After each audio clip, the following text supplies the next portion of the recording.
Hey everybody, this is Alex Merced with another one of these 101 videos, and this is Prohibition 101. So the purpose of this video is to discuss what is prohibition, how does it happen, why is it bad, and basically the benefits of undoing prohibition. So bottom line is this: prohibition occurs when people discourage the use or prevent the consumption and provision of a particular good, service, etc. Could be anything. I mean, historically we think of drugs, we think of alcohol, we think of sex work, but it's not just those areas. Sometimes it's things that are actually legal, but they make it too hard to get. How do you do that? So prohibition in its purest form is just saying, hey, it's illegal to consume or produce X good or service. But you can end up in the same place by either taxing it too much, setting the regulatory burdens so high that it's just impossible to produce or consume. And that happens. Like a lot of places that have legalized things like marijuana, they've imposed huge taxes, they've put a lot of bureaucratic paperwork to make sure that you really still can't use it. Okay? And then you end up still having the same problems. Because what happens with prohibition, when you tell people they just can't do something, you haven't addressed the core issue, which is the demand for it. And when there's a demand, it's still there. Even if people can't legally provide it, there'll be people who are willing to illegally provide it. And the cool thing about when something's illegal is that people have to, because prices are based on a few things. There's the cost of the actual physical materials you have to purchase to produce what you produce and the operating cost of the business. There is the time that it takes to get from the beginning stages of the production process to the end of the production process. So the time that I have to wait before I receive any money back. So this sort of natural rate of interest is kind of built into the price of a good, and the risk that I'm taking, the risk that, hey, maybe something bad will happen and not only will I not make money, but I might go to jail or something like that. So when something's illegal, you've just really created that risk premium that's built into the price has just skyrocketed, because that's going to encourage people to take those risks. Prices are going to figure out what the right price is to encourage people to provide the things that people want. That's what's going to happen. So the risk portion of that price is just exploded. Okay, so now people are going to be incentivized to go provide these goods illegally. Now the problem with when things are provided illegally is that when you're in illegal markets, you don't have access, or black markets, you don't have access to a formal legal system of any kind. And the result is the only way for you to enforce contracts. So if someone buys something for you and they don't pay you, you can't go take them to a court to get a judgment for them to pay you. So the only way to enforce these arrangements is through violence. So this is where you start getting organized crime that gets very violent, that has a lot of guns and brings violence to neighborhoods happening, because the only way to keep that going is through that. Also, generally when you buy something legally and they basically lie to you about what you're buying, you buy something under false pretense, that fraudulent practices get used.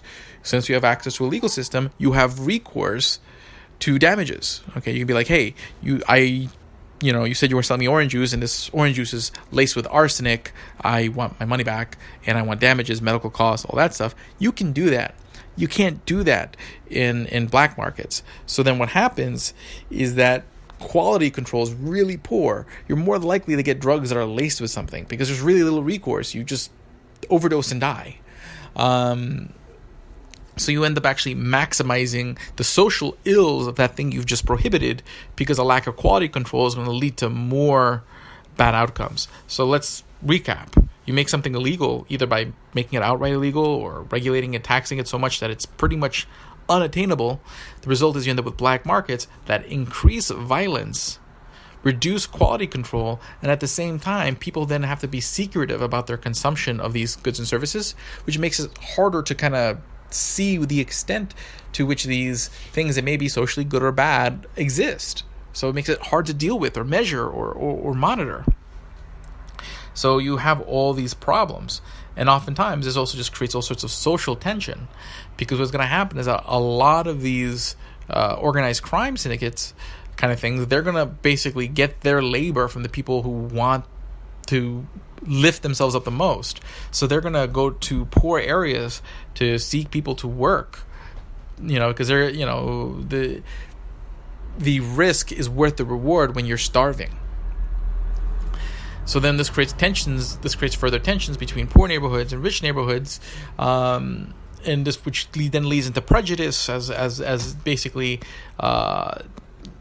people start associating sort of poor demographics with violence and crime when they have nothing to do with each other, it creates all sorts of problems. And then it also creates a burden on society when you think about the incarceration of these people and the cost of incarceration for these people, the ability for them to reincorporate back into society and be a productive member of society after the incarceration. So the costs just keep compounding and compounding when you take a look at prohibition. There's nothing good. All of that stuff reverses. Okay, you reduce crime. You're going to have more quality control. So you'd have like less overdoses, diseases spread because you have a legal system. You're going to have more ability to kind of measure to the extent that these things exist and deal with them.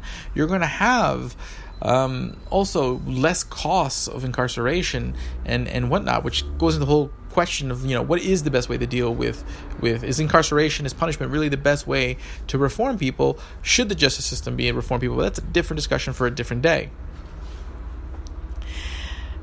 But all that stuff reverses when you just basically end the prohibition. Okay? And it's not necessarily always going to be a clean jump from bad outcomes to good outcomes. It's never clean. It's never simple. And the statistics are never necessarily going to truly catch that, because oftentimes what happens is that a lot of the ways you measure these things is through self-reporting. You ask people, hey, do you do drugs? Don't worry, I'm not going to tell anybody. People are going to more likely admit to that when it's legal than when it's illegal. So it's always going to look like there's sort of suddenly a sudden surge of use. And also when oftentimes there's that sort of mystique of something illegal being now legal, that's going to cause sort of an initial surge. But over time, things generally balance out and work out. And also, again, people can figure out alternatives, etc. So hopefully this gives you guys better thinking through the prohibition process and what is prohibition, because people always think prohibition, sex work, drugs, but what they don't realize is that, very strict border rules create black markets in immigration. That's essentially a prohibition type dynamic. You create, anytime you kind of see that organized crime dynamic, you might build it in guns. If you go too hard on guns, you might build that black market dynamic in all sorts of different areas if you're not careful, by just saying, hey, I want to prevent this, but what you don't realize, all you're doing is shifting it into a black market dynamic, not actually getting rid of it. So hopefully this helps you guys think clearer, deeper about these issues. My name is Alex Merced from alexmerced.com. You can always learn more over there at alexmerced.com and the several podcasts I have, YouTube channels. I got stuff to talk about, and I hope you're willing to listen. Have a great day and enjoy.